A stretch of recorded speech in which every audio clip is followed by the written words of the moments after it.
महर्षि वाल्मीकि अंतर्दृष्टि वाले महापुरुष हैं। इन्होंने वहां का एक एक दृश्य जो अपनी कुटिया में बैठे बैठे अंतर्दृष्टि से जो देखा है, अनुभव किया, उसका वर्णन किया है। महाराज मन बिगड़ जाता है।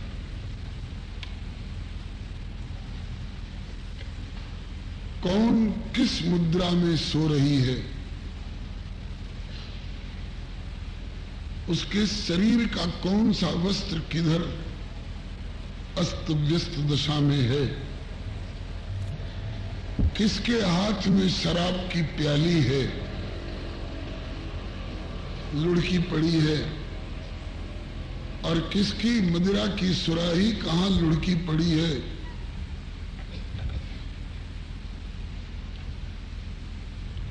इससे अधिक मुझे भी कहने की हिम्मत नहीं है।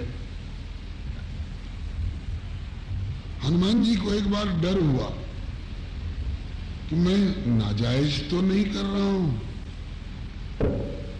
मैं बाल ब्रह्मचारी हूं, और बाल ब्रह्मचारी होकर के रात्रि के समय में सोई हुई महिलाओं को,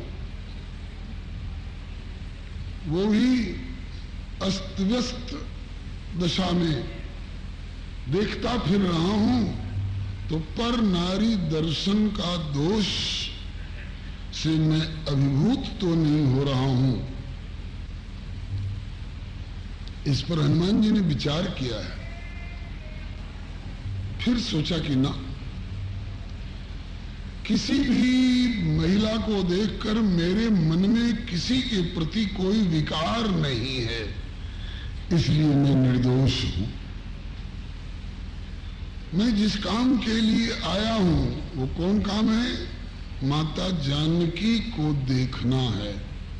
देखी चहु जानकी माता। तो जानकी माता को देखने के लिए माताओं के बीच में ही तो खोज करनी पड़ेगी।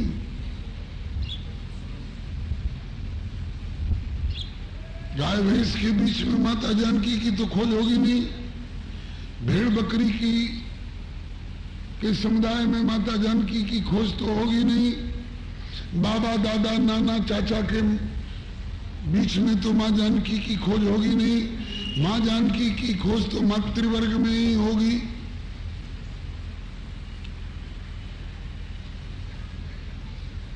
तो मैं रात्रि में सोई हुई पराई नारियों को देखता फिर रहा हूं। मैं पर नारी दोष दर्शन दोष से अभिभूत तो नहीं हो रहा हूं, लेकिन कहा कि किसी को देखकर मेरे मन में किसी तरह का कोई विकार नहीं है, इसलिए मैं निर्दोष हूं।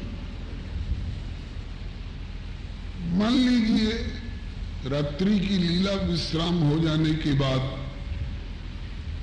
जो लोग अपने घर जा सकते हैं चले जाते हैं, जो घर नहीं जा पाते हैं, घर बहुत दूर है, एक तरफ से 25 रुपया रिक्शा का भाड़ा देकर आना पड़ता है, और अब 10 बज गया, रात को रिक्शा भी नहीं मिलेंगे,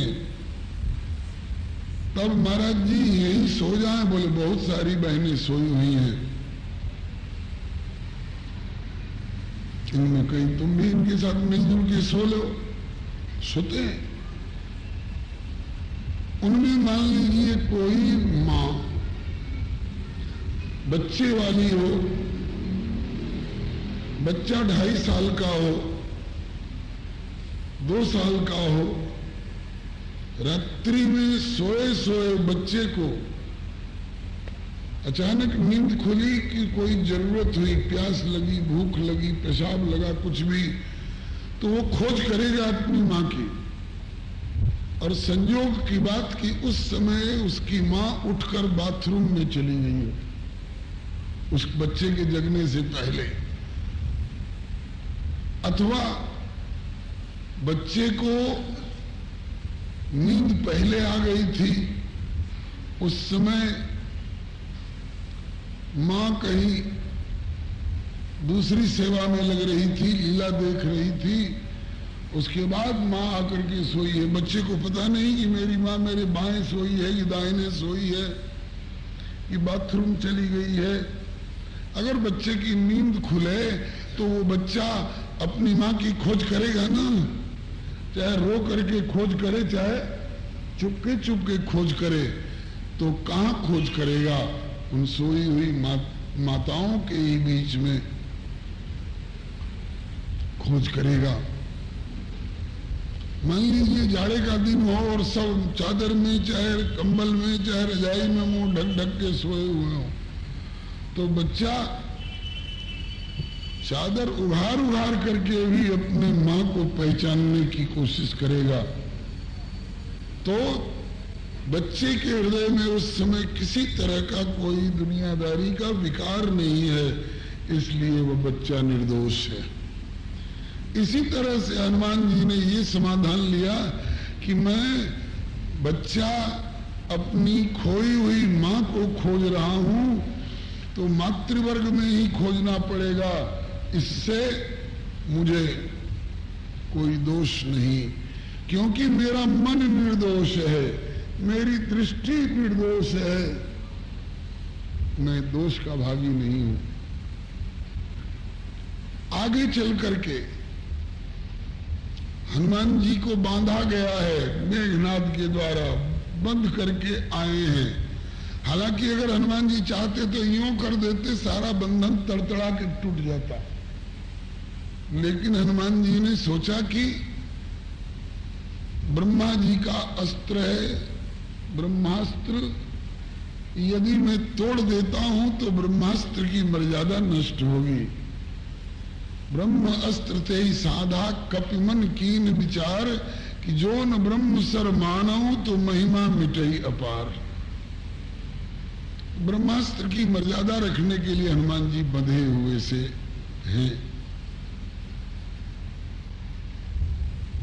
और रावण के सामने उपस्थित किए गए, जानबूझकर बंधे हैं। कहते हैं कि जा सुनाम जप सुनो भवानी, भव बंधन काटई मुनि ज्ञान नर ज्ञानी, अतास दूत की बंध तरयावा, प्रभु कारज लक कपि ही बंधावा। कपि जानबूझकर बंधे हुए हैं। किसी ने पूछा, ऐसा भाव कहते हैं हमारे मनीषी महान भाव लोग, कि हनुमान जी बंधन में क्यों आए? तो सीधा उत्तर तो ये है कि बंधन की, ब्रह्मास्त्र की महिमा को मर्यादा रखने के लिए जानबूझकर बंधे। हनुमान जी से पूछा जाए, किसी ने पूछा कि हनुमान जी आपको बंधन क्यों हो गया? तो कहते हैं कि लगता है कि मैंने रात्रि के समय में पराई नारियों को दर्शन किया था, इसी दोष के कारण मुझे इतना बंधन आया है। यद्यपि कोई विकार मन में नहीं आया है, निर्दोष है, लेकिन देखा तो था जरूर, मां की खोज करने के सिलसिले में ही। लगता है इसी से मुझे थोड़ी देर का बंधन स्वीकार करना पड़ा। जैसे श्री युधिष्ठिर जी को ये नरक के अधिकारी नहीं होने पर भी, साक्षात धर्मराज होने पर भी नरक के रास्ते से इनको ले जाया गया, कथा सब जानते हैं। तो पूछा जाए कि क्यों नरक के रास्ते से ही आपको जाने की क्यों जरूरत पड़ी? तो कहा कि एक बार द्रोणाचार्य जी के ऊपर कुछ प्रयोग कराने के लिए मुझे अश्वत्थामा हतः, भले अपनी वाणी को असत्यता से बचाने का प्रयास किया कि नरोवा कुंजरोवा, अश्वत्थामा तो मारा गया ही है, वो चाहे अश्वत्थामा नाम का नर रहा हो अथवा अश्वत्थामा नाम का कुंजर रहा हो। कुंजर माने हाथी। द्रोणाचार्य जी की प्रतिज्ञा थी कि जब मैं सुन लूंगा कि मेरा अश्वत्थामा मारा गया तभी मैं धराशायी हो सकता हूं। तो कहा कि अश्वत्थामा था। कई लोगों ने कहा, तो द्रोणाचार्य बोले कि औरों के कहने पर मैं नहीं मानूंगा। युधिष्ठिर अगर कह दे कि अश्वत्थामा था, तो चूंकि युधिष्ठिर झूठ नहीं बोलता इसलिए उसकी बात को मान लूंगा। तो ठाकुर जी बोले कि दादा कह दो। कहा कि अश्वत्थामा भी जिंदा है, मैं कैसे कह दूं कि अश्वत्थामा मारा गया, झूठ कैसे बोलूं। तो कहा कि अच्छा, आपको झूठ से बचाने के लिए मैं एक उपाय कर देता हूं। वही एक वो हाथी भी था, हाथियों का भी लोग नाम रखते हैं, घोड़ों का नाम रखते हैं। महाराणा प्रताप के घोड़े का नाम क्या था? चेतक, सब जानते हैं। इसी तरह से ठाकुर जी के घोड़े का क्या नाम है? सुग्रीव, शैव्य, बलाहक इत्यादि। ऐसे ही एक हाथी का नाम रख दिया गया था अश्वत्थामा। तो श्याम सुंदर बोले कि भीम दादा इस हाथी को मार सकते हो? बोले अभी मारता हूं। तो भीम दादा से उस अश्वत्थामा नाम के हाथी का वध करा दिया और युधिष्ठिर जी से कहा कि देखो दादा, इस हाथी का भी नाम है अश्वत्थामा। इसको मार डाला गया। तो अब आपको ये कहने में क्या लगता है कि अश्वत्थामा था, अश्वत्थामा मारा गया?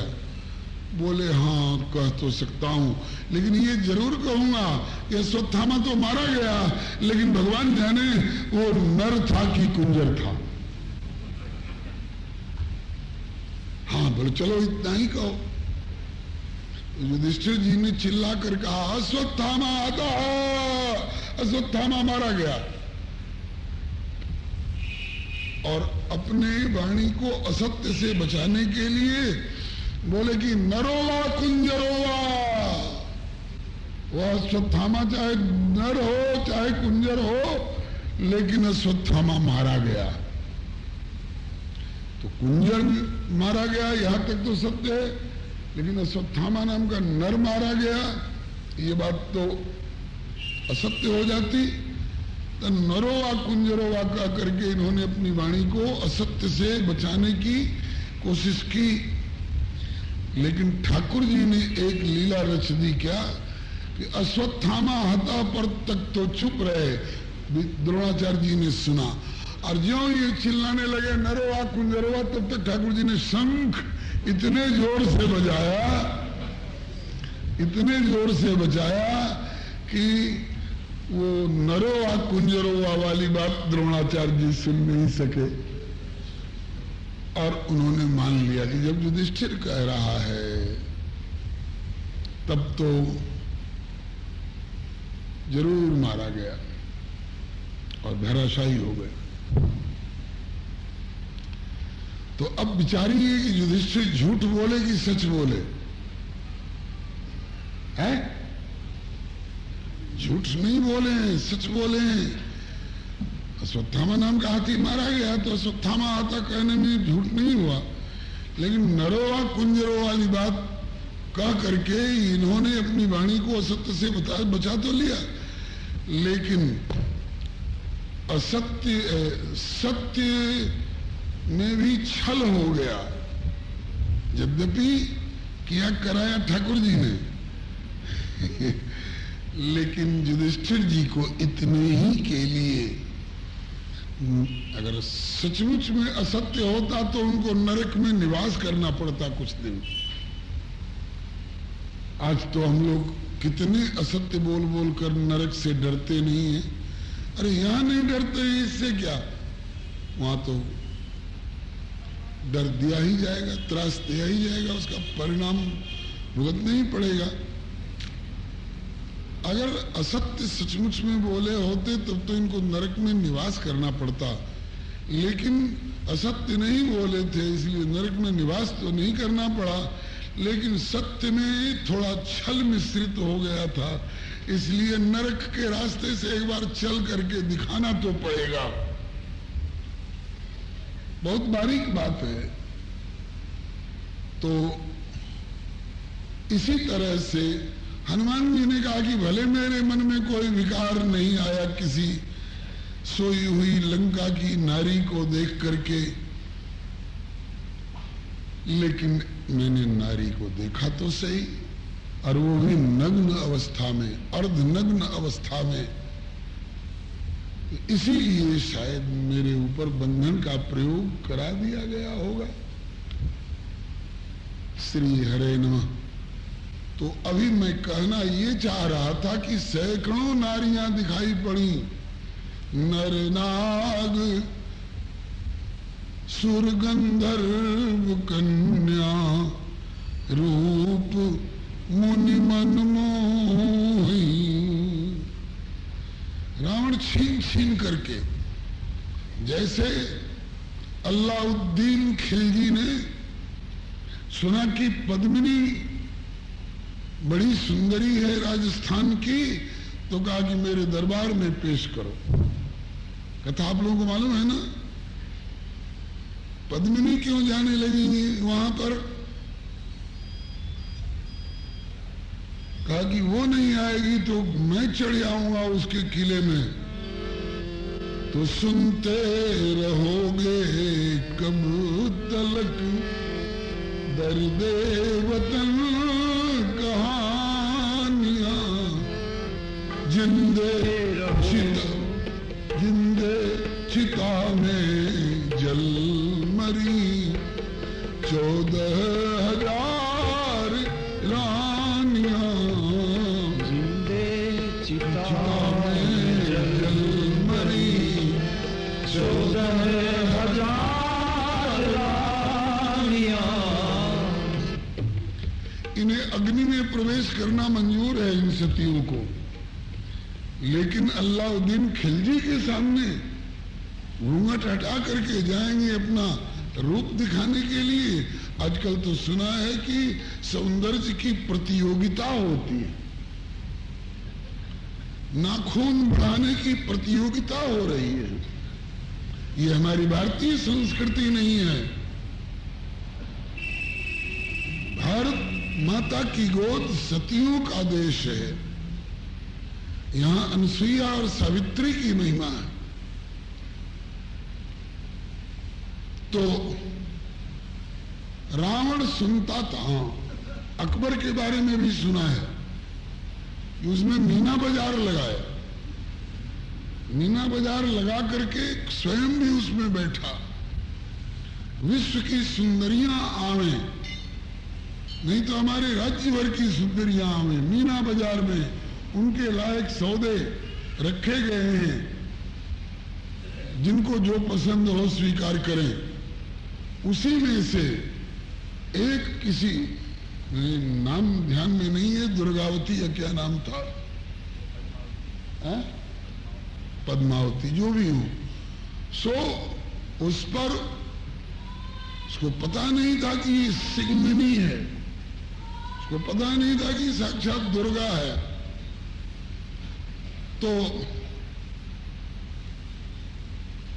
उसके ऊपर उसने दृष्टि डाली, और दृष्टि के बाद फिर हाथ लगाना चाहा। तब तक तो उसको पटक करके छाती पर कटार लेकर के सवार हो गई। तब माँ माँ करके चिल्लाने लगा, जा माँ कह दिया तो छोड़ दिया, बेईमान।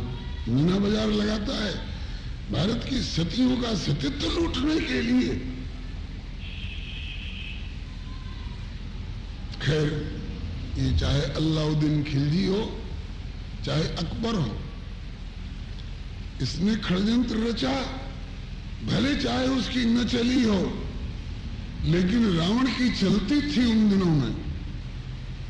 जहां जहां सुना कि फलाने की बेटी बड़ी सुंदरी है, वो चाहे विवाहिता हो चाहे अविवाहिता हो, फलाने की बहू कल घर में आई है शादी होकर के, बड़ी सुंदरी है, बोले कि बिना उससे पूछे उठा लाओ उसकी घरवाली को। ऐसी ऐसी न जाने कितनी कितनी सुर नर नाग असुर मुनि किन्नर की कुमारियां और विवाहिताएं जबरदस्ती उठा उठा करके अपहरण कर करके ले जाकर के लंका में अवरुद्ध की गई थी। एक देवी और हुई है श्री वेदवती जी। वो पर्वत शिखर पर तपस्या कर रही थी और उनका भाव था कि मैं वर्ण करूंगी तो अविनाशी परमात्मा को। संयोग की बात, उसी मार्ग से रावण गुजर रहा था। वेदवती के सौंदर्य को देख करके वो मुग्ध हो गया और आकर के प्रस्ताव करने लगा कि अपने इस मानव जीवन को, इस सौंदर्य को, इस लावण्य को क्यों मिट्टी में मिला रही हो? चलो मेरी लंका में मेरी पटरानी बन के रहना। उन्होंने बताया कि आप अपने रास्ते से चले जाइए, मैंने अपने लिए संकल्प किया है, अविनाशी परमात्मा नारायण के चरणों में समर्पित होंगे। ऐसे वर को कौन बरे जो जन्मे और मर जाए? बरबरी ये गोपाल को जासो चुड़ लो अमर हो जाए। कहा कि जब मैं तुमको पसंद कर चुका हूं तो तू राजी हो चाहे नहीं राजी हो, मैं तो तुझे जबरदस्ती अपहरण करके ले चलूंगा। तो कहा कि हाथ लगा के देख ले। तो केस पर हाथ लगाया, उस देवी ने झट केस वहीं से काट दिया और कहा कि आज से अब मैं भी इस शरीर का परित्याग करूंगी और आज से तू किसी भी सती के प्रति अगर बिना उसकी रुचि के उसको अपने पलंग पर ले गया, अपने अंक में भरने की कोशिश की, तो तेरे सिर के 100 टुकड़े होकर के छिन्न भिन्न हो जाएगा। वाल्मीकि रामायण में भी चर्चा है। कुंभकर्ण ने रावण से पूछा है कि जब जानकी को ले आए तो अशोक वाटिका में क्यों रखे हो, अपने महल में अपने पलंग पर क्यों नहीं ले गए? तो कहा कि वेदवती के शाप का डर है, उसे महल में ले जाऊंगा, पर्यंक पर ले जाऊंगा तो मेरा सिर 100 टुकड़ों में छिन्न भिन्न होकर के धज्जी धज्जी उड़ जाएगी। तो ऐसी ऐसी बहुत सारी सुंदरी देव कन्याएं, मुनि कन्याएं, नाग कन्याएं, मानस में भी संकेत है, सुरनाग मुनि गंधर्व कन्या रूप मुनि मन मोही, ये सब लंका में गिरफ्तार थी। और कहा कि जब तक मुझे तुम स्वीकार न करो तब तक सड़ती रहो, चाहे तुम्हारी छुट्टी नहीं। वेदवती जी ने रावण को यह भी कहा है कि मैं तुम्हारे विनाश करने के लिए मैं स्वयं आऊंगी। क्या वही वेदवती सीता के रूप में गई हैं? सीता के रूप में नहीं, सीता के रूप में तो श्री राम जी के पास और अग्नि के पास धरोहर के रूप में छाया सीता। मेरा अनुमान है कि छाया सीता के रूप में वेदवती ही गई, जो इनकी अभिन्न स्वरूपा है। ये सब बड़ी अनुसंधान की बातें हैं जो विभिन्न हमारे आर्ष ग्रंथों में। तो बंधुओं, मैं कहना ये चाह रहा था कि एक से एक सुंदरी सुंदरी सुंदरी, उससे भी सुंदरी, उससे भी सुंदरी लंका में विद्यमान है, लेकिन हनुमान जी ने किसी को प्रणाम नहीं किया अब तक। ये सीता हो ही नहीं सकती। जो पलंग पर सोई हुई है वो सीता नहीं हो सकती, जो महल में सोई हुई है वो सीता हो नहीं सकती है, जिनके पास में मदिरा की प्याली रखी हुई है वो सीता नहीं हो सकती है, जिनके पास मदिरा की सुराही रखी हुई है वो सीता नहीं हो सकती है, जिनके पास वीणा और मृदंग रखा हुआ है वो सीता नहीं हो सकती है।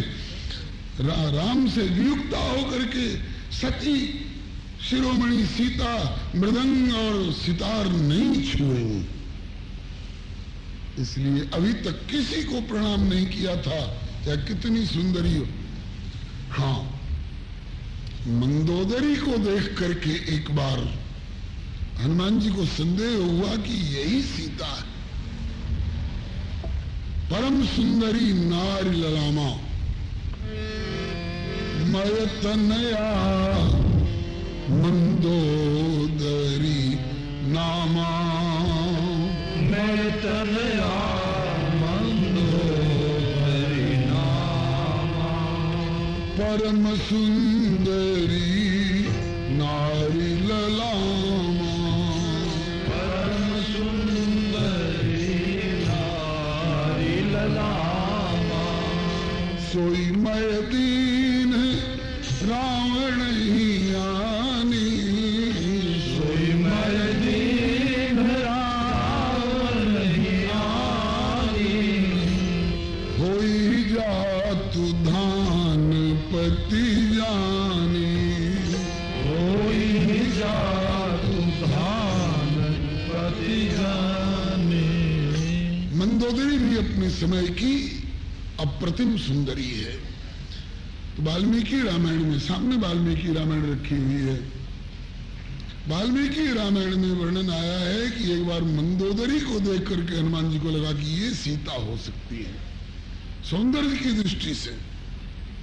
अब तक जितनी नारियां दिखाई पड़ी उनमें सबसे सुंदरी शिरोमणि ये लगती है, ये सीता हो सकती है क्या?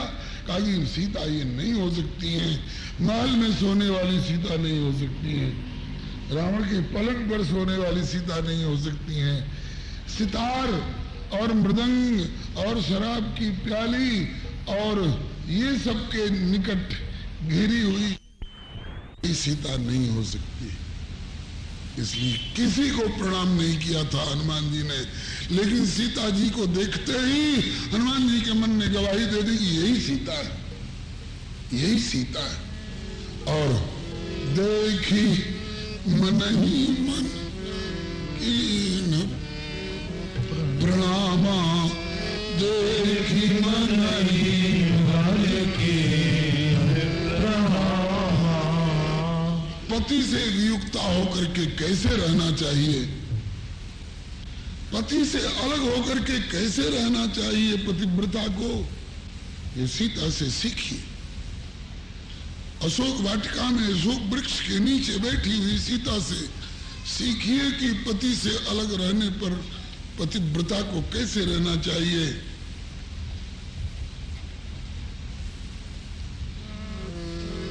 देखी मन ही मन कीन प्रणाम, देखी मन ही मन कीन प्रणाम, बैठे ही बीती जात निशियामा, बैठे ही बीती जात निशियामा। श्री किशोरी जी को देखते ही हनुमान जी के मन ने गवाही दे दी कि यही सीता है। प्रणाम किया, मन ही मन प्रणाम किया। इनकी स्थिति क्या है? बोले बैठे ही।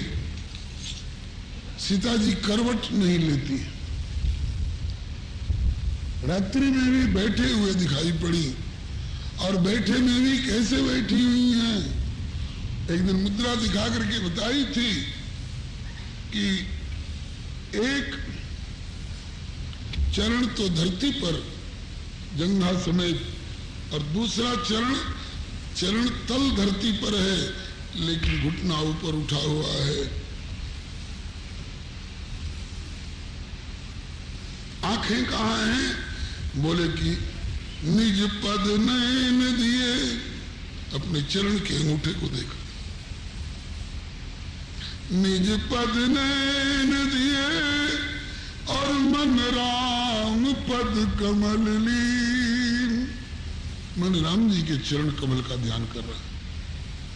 परम दुखी भा पवन सुत, देख जान की दीन।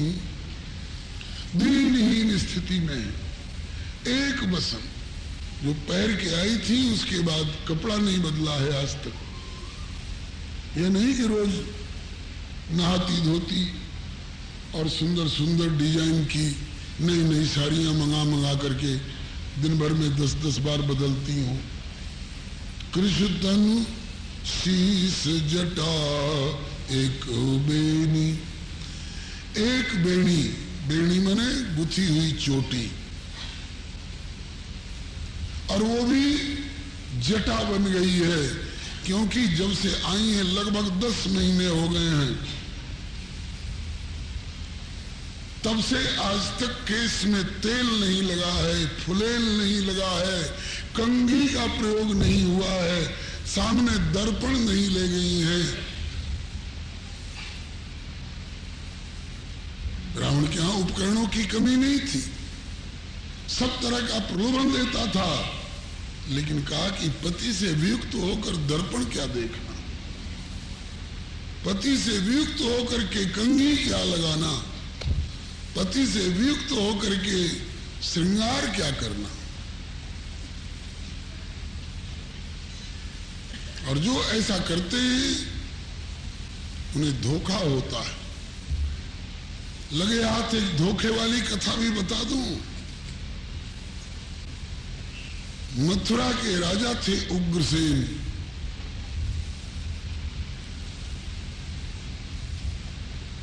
और उनकी पत्नी का नाम था पद्मावती। कभी पद्मावती को अपने नैहर जाने का मौका मिला, और नैहर में जाकर के पति वियुक्ता की तरह मर्यादा में रहती तो एक बात भी थी, ये श्रृंगार सुसज्जिता होकर के और अपनी कुछ सखियों को लेकर के बगीचा में घूमने चली गई, बगीचा में घूमने चली गई, और उसी समय अपना हंस रही थी, बोल रही थी, खेल रही थी सखी सहेलियों के साथ।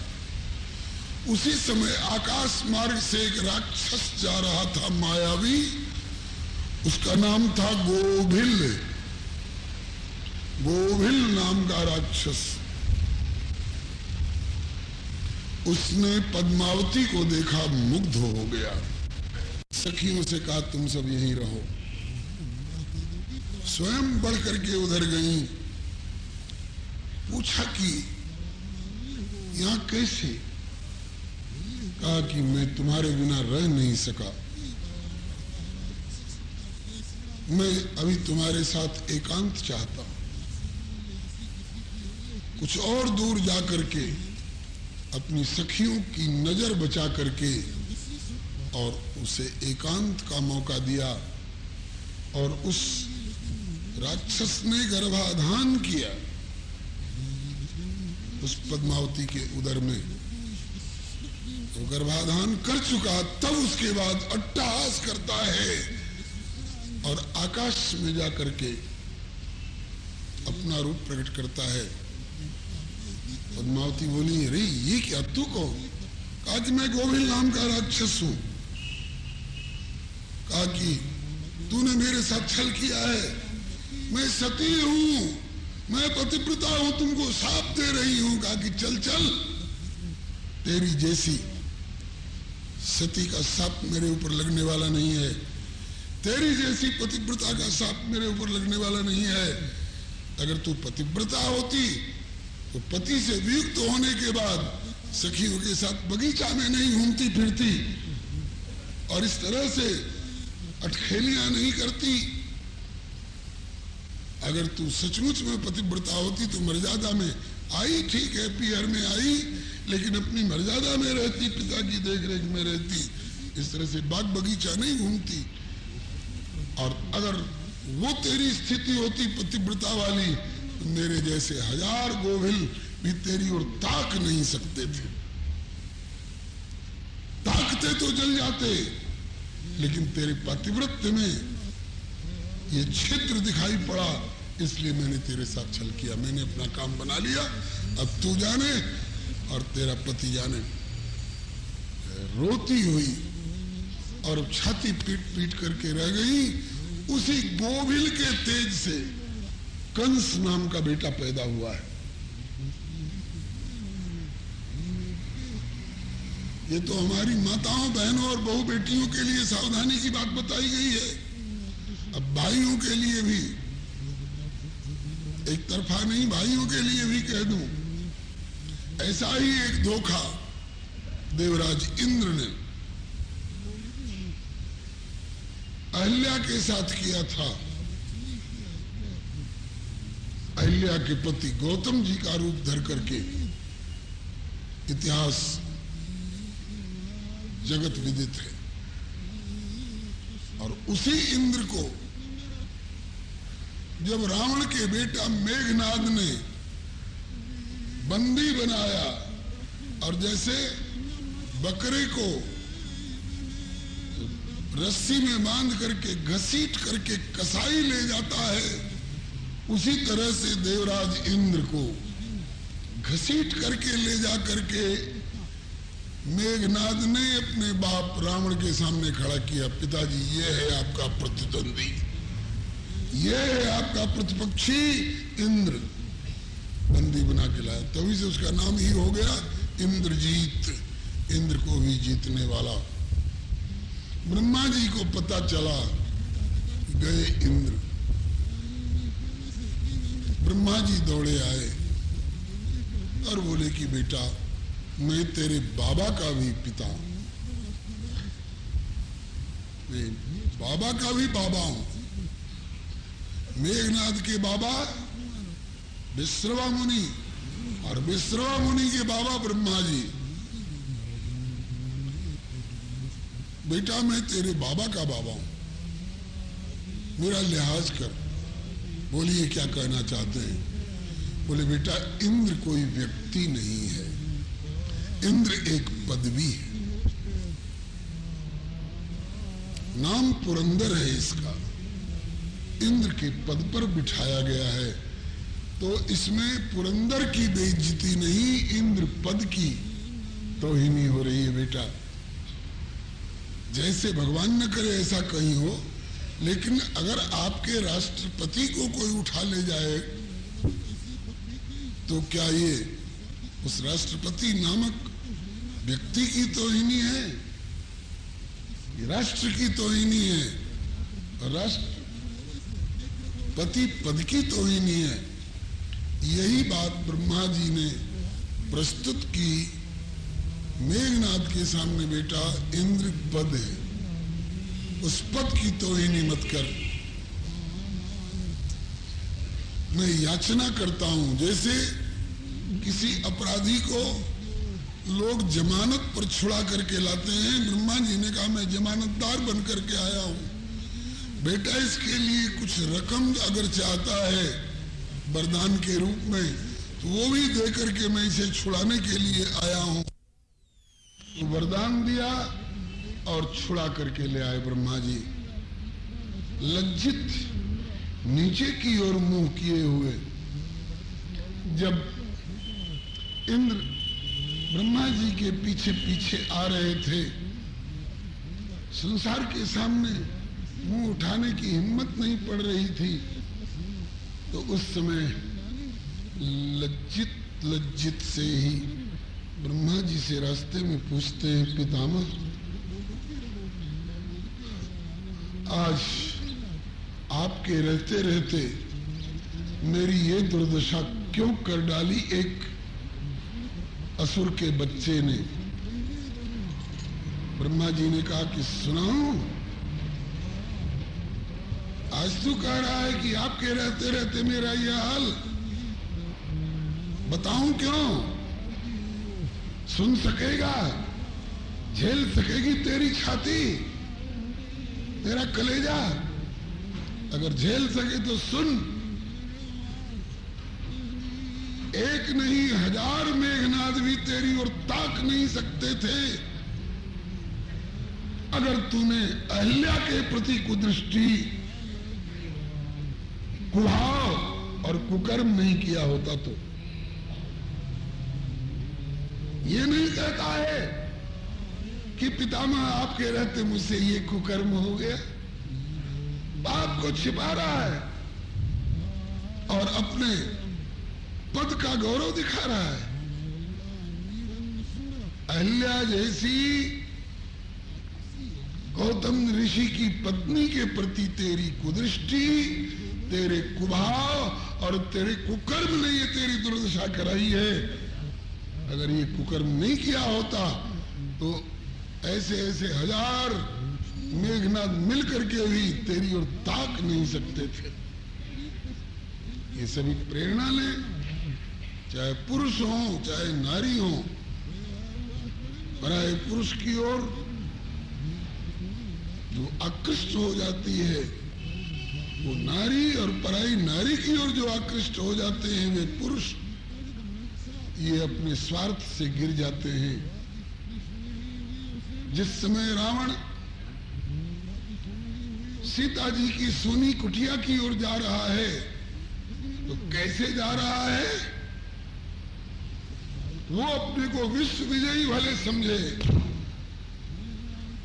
लेकिन नीलगिरी पर्वत पर बैठा हुआ एक फोटोग्राफर, काकभूषुंडी जी उस समय उसकी फोटोग्राफी ले रहे हैं, तो उनके कैमरा में रावण का फोटो कैसा आया है? सोई 10 शीश, वही 10 शीश। कौन 10 शीश? बोले जाके डर सुर डराई और असुर डराई, जाके डर सुर असुर डराई, और निशिन नींद दिन अन्न खाई, और सोई 10 शीश।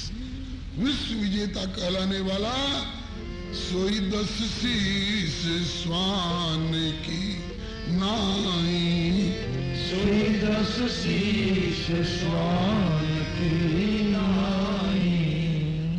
इत उत चित चला भेड़ियाई, इत उत चित चला भेड़ियाई।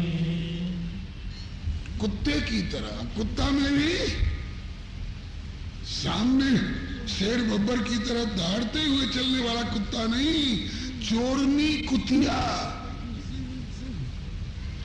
जैसे किसी की हड्डियां चाटने के लिए, चाहे किसी की जलपान की गठरी उठा ले जाने के लिए इधर उधर ताकती हुई चलती कि कोई 2 डंडे धर के कमर न तोड़ दे, इस स्थिति में भयभीत दृष्टि वाला रावण सिया जी की कुटिया की ओर जा रहा था। सोई 10 शीश स्वान की नाई, इत उत चितई चला भड़ियाई। कुत्ता को आप दीजिए तो सामने खाएगा और बुलंदी में खाएगा, और वही चोरनी कुतिया अगर किसी की हड़िया की खिचड़ी समेत हड़िया उठा ले गई तो सामने नहीं खाएगी, पिछवाड़े ले जा करके और धर के खाएगी, और वो भी देखती हुई कि कोई देख न ले और कोई डंडे न धर दे। आज ये स्थिति है रावण की, ये स्थिति है विश्व विजयी कहलाने वाले की। तो श्री काकभूषुंडी जी सिद्धांत करते हैं रावण ही नहीं, रावण से भी प्रतापी कोई हो, और वो भी कुमार्ग पर, बुरे रास्ते पर अगर पांव धर दे तो इमी कुपंथ पग दे खगेशा, इमी कुपंथ पग दे खगेशा। रहन तेज तन बुद्धि बल लेसा, रहन तेज बल बुद्धि बल लेसा। रहन तेज तन बुद्धि बल लेसा, रहन तेज तन बुद्धि बल लेसा। आजकल सिर पर वस्त्र लेना माताओं बहनों के लिए अभिशाप जैसा हो गया है। नंगे सिर, नंगी छाती बाजार में घूमने में अपना गौरव मानती हैं। कब कौन सा गोभिल, कब कौन सा असुर आ करके आपके सतीत्व के ऊपर कैसा आक्रमण कर दे इसका कोई ठिकाना नहीं, इसलिए बच के रहिए। समय बड़ा विपरीत आ गया है। कहीं युवक ने आत्महत्या कर ली का समाचार छपता है, कहीं युवती की लाश मिली का समाचार छपता है। इन कथाओं से प्रेरणा लेनी चाहिए। हनुमान जी ने लंका भर की समस्त नारियों को देखा, लेकिन किसी को प्रणाम नहीं किया। ये प्रणम्या नहीं है, ये उपेक्षणीय है।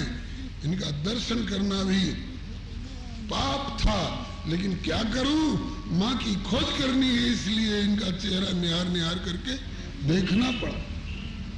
किसी को प्रणाम नहीं किया, किसी को प्रणाम करने का भाव हुआ ही नहीं। लेकिन सीता जी को देखते ही देखी मन ही मन किए प्रणाम, देखी मन ही मन किए प्रणाम, बैठे ही बीत जात निशियामा, बैठे ही बीत जात निशियामा। कृष्ण तनु दुबला शरीर, कितना दुबला, गोस्वामी जी ने बरवे रामायण में लिखा है, कनगुरिया की मुदरी कंगन हो। इतनी दूली हो गई है कि कानी उंगली में पहरी जाने वाली मुदरी भी हो सकता है सिया जी के कंगन की जगह पर आ जाए। कृष्ण तनु, शीश जटा,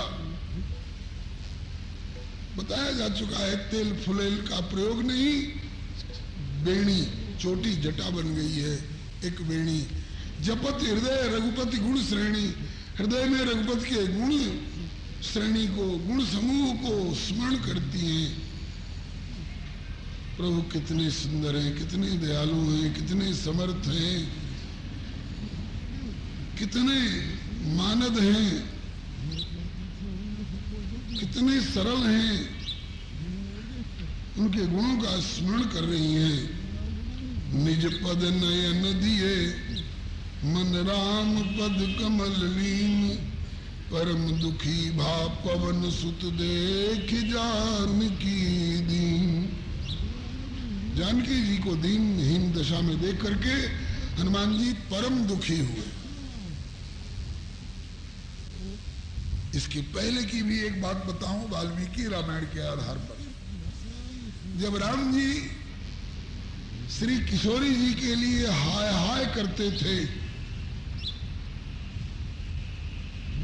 और कहते थे कि एक बार कैसे उस सुधि जानो, तो कालम जीत निमिष में आनो, कतहु रहो जो जीवत होई, तात जतन करी आनो सोई। घन घमंड नभ गर्जत घोरा, प्रियाहीन डरपत मन मोरा।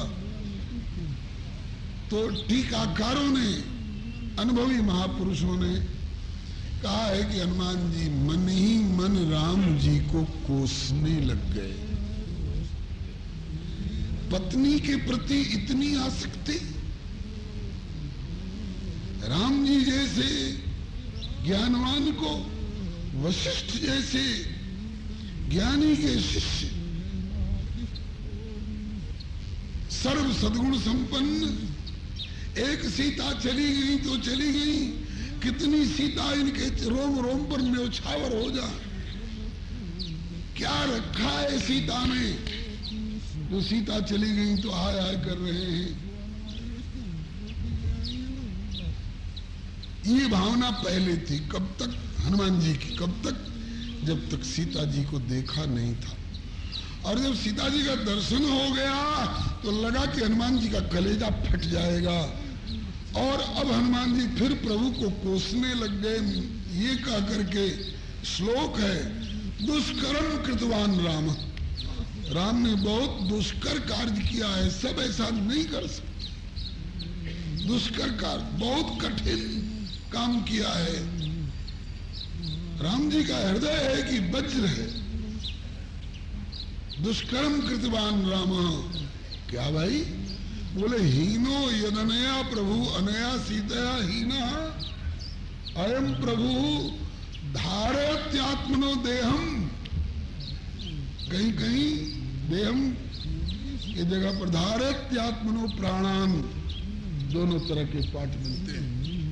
धारयत्यात्मनो प्राणान न शोके नावसीदति, अर्थात ऐसी सीता से वियोग होने के बाद राम जिंदा कैसे?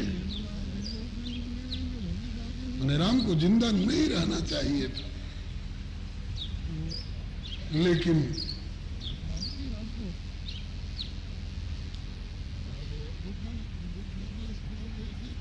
समाधान मिल गया।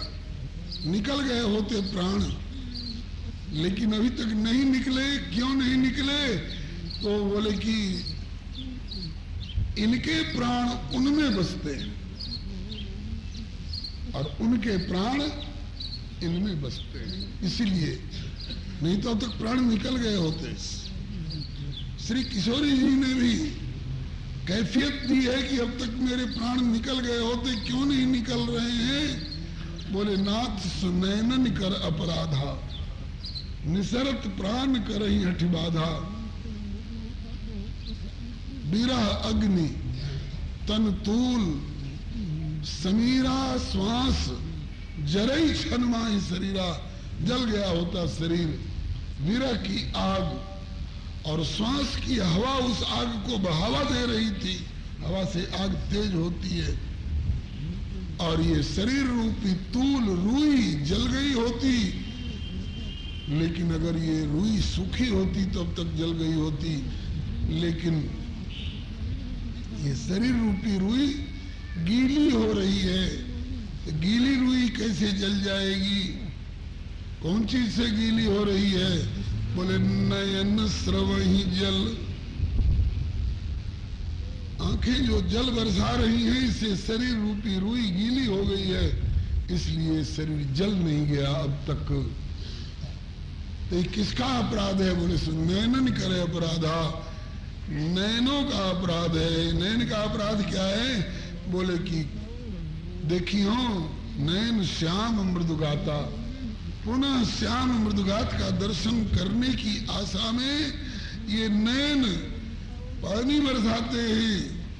शरीर रूपी रुई जब विरह रूपी आग से, श्वास रूपी समीर से प्रचंडता को ग्रहण करके जलने की मुद्रा में आती है, तो नैन श्रवहि जल निज हित लागी, इसलिए जरे न पाव देह विरागी। भगवत रसिक रसिक की बात है, रसिक बिना कोई समझ सके ना। अस्तु इस हालत में देखा है श्री हनुमान जी ने जानकी जी को।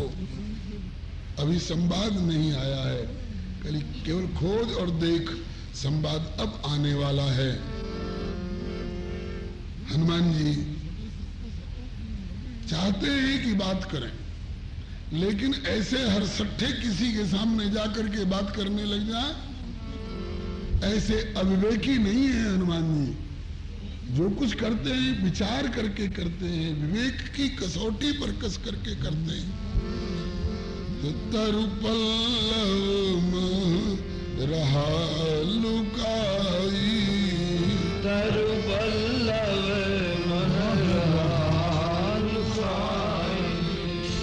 तरु पल्लव महु रहा लुकाई, तरु पल्लव महु रहा लुकाई। करई विचार करूं का भाई, करई विचार करूं का भाई। हनुमान जी उसी अशोक वृक्ष के ऊपर चढ़ गए जिस वृक्ष के नीचे सीता जी बैठी, और घने पल्लव पत्तों की ओट में छिप गए, लुकाई छिपे हुए,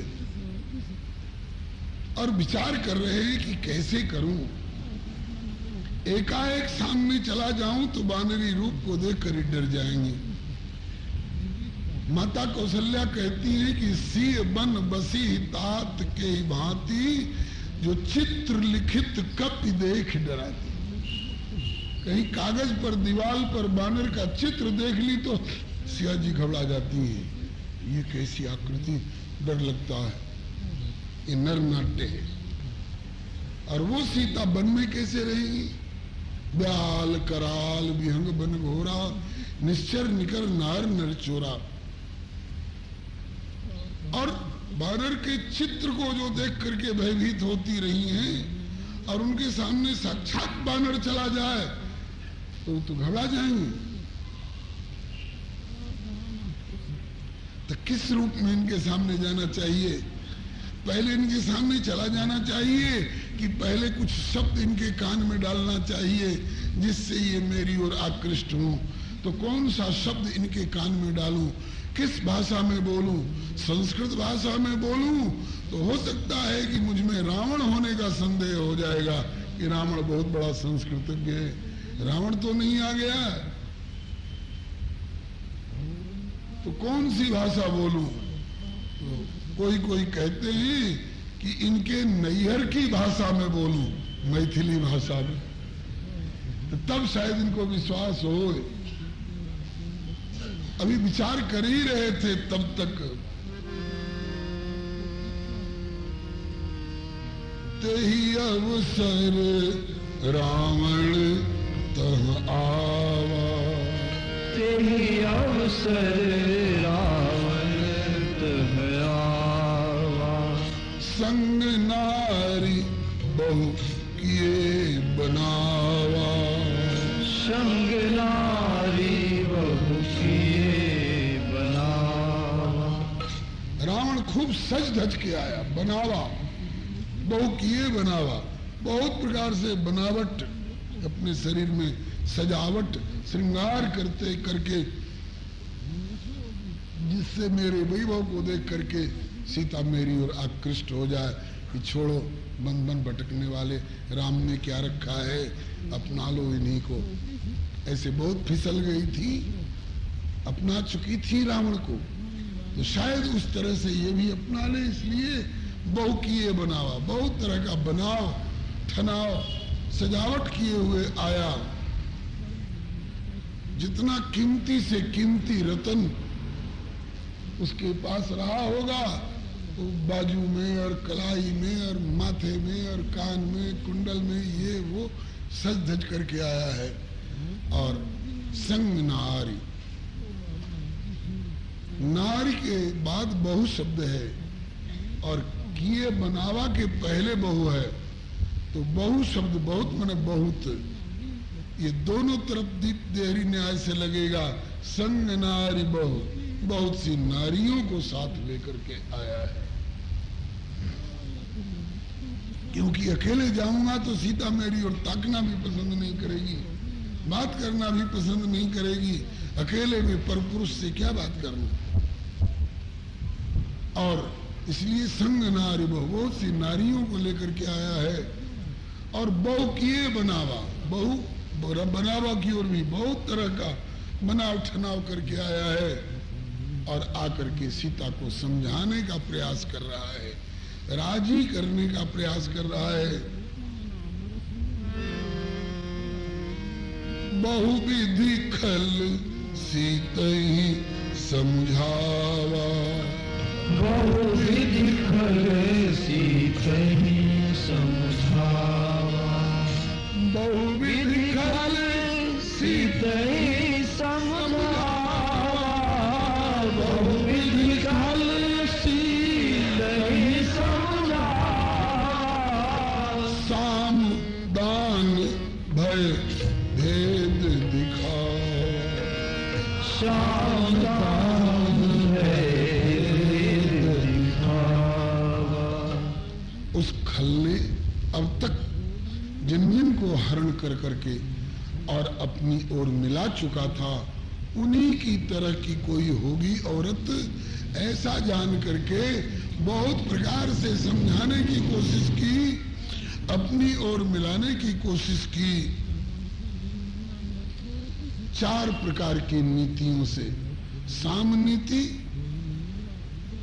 वाणी से समझा करके, बढ़िया बढ़िया जुक्ति बता बता करके, क्या रखा है राम में, वनवासी है, निकम्मा समझ करके माता पिता ने घर से निकाल दिया है, झोपड़ी में गुजारा कर रहा है, खाने का ठिकाना नहीं, पैरने का ठिकाना नहीं, तुमको भी इस तरह से बन बन भटका रहा है। क्यों ये रूप, क्यों ये यौवन मिट्टी में मिला रही हो, उसमें क्या रखा है? साम नीति से पहले कोशिश की, सियाजी के ऊपर कोई प्रभाव नहीं पड़ा, तब दान नीति से ये सारी लंका तुम्हारे नाम से। सोने के ऊपर तेरी दृष्टि पड़ी थी, एक सोने का हिरण देखा था ना सीते, हिरण के शरीर पर चमकता हुआ सोना ने तुमको आकर्षण करके और इस झंझट में फंसा दिया था। तो देख, मेरी सारी लंका सोने की है, ये सारी लंका तेरे नाम से, ये दान नीति। और जब इसका भी कोई प्रभाव सियाजी पर नहीं पड़ा, तब भय, देख मेरी चंद्रहास खड़ग तेरे टुकड़े टुकड़े कर देगी अगर नहीं मानेगी तो। भय और भेद नीति राम जी के खिलाफ उभारने की कोशिश की, बहुत बहुत प्रकार से, बहुविध खलसी तही समझावा, साम दान भय भेद दिखावा।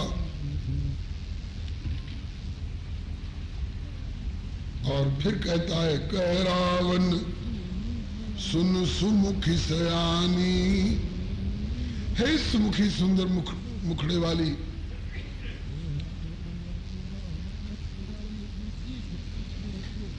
तुम सयानी हो, विचारवान हो, बुद्धिमती हो, बुद्धि से काम लो, विचार से काम लो। ये मंदोदरी आज तक हमारी जितनी रानियां हैं सब में श्रेष्ठ मंदोदरी मानी जाती है, लेकिन मंदोदरी को भी मैं तेरे चरणों में लुटा दूंगा। ये तेरी दासी बनकर के तेरे तलवे में तेल मालिश करेगी। ये मेरी मंदोदरी नाम की पटरानी तेरी बेनी गूंथेगी, तो पटरानी के ऊपर भी हो जाएगी। मंदोदरी आज सबरानी, तब अनुचरी करो प्रणमोरा, मेरी मैं शपथ खा के कह रहा हूं, मंदोदरी आज समस्त रानियों को तुम्हारी अनुचरी बना दूंगा। तो क्या करना है इसके लिए? बोले केवल एक बार विलोक मम ओरा, मेरी ओर एक बार जरा देखो, मेरी ओर जरा एक बार देखो, तेरी एक निगाह पर मैं अपना सर्वस्व तेरे चरणों में न्यौछावर करने के लिए तैयार हूं। ये मेरे 10 मुकुट तेरे चरणों में।